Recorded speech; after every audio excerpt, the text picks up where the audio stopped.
সুনামগঞ্জের ১৬ ঘর পয়েন্টে সুরমা নদীর পানি বিপদসীমার ৭৭ সেন্টিমিটার নিচ দিয়ে প্রবাহিত হচ্ছে। এতে জেলায় কমেছে বন্যা আতঙ্ক।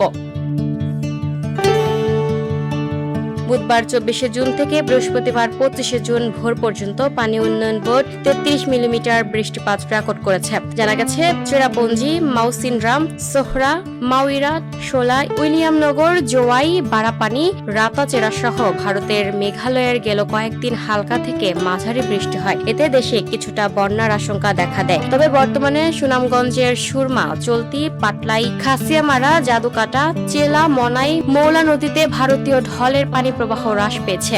জেলার সীমান্তবর্তী উপজেলার সুনামগঞ্জ সদর, বিশ্বম্ভরপুর, তাহিরপুর, দোয়ারা বাজার, মধ্যনগর, ছাতক সহ ৬টি উপজেলার স্থানীয় প্রশাসন ও দুর্যোগ মোকাবেলা কমিটি সব ধরনের প্রস্তুতি নিয়ে রেখেছে।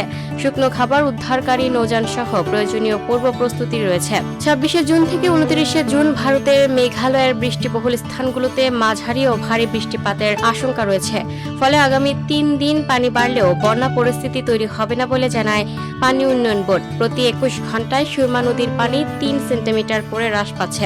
সুনামগঞ্জ পাউব নির্বাহী প্রকৌশলী মামুন হাওলাদার জানান, নদ নদীর পানি হ্রাস পাচ্ছে।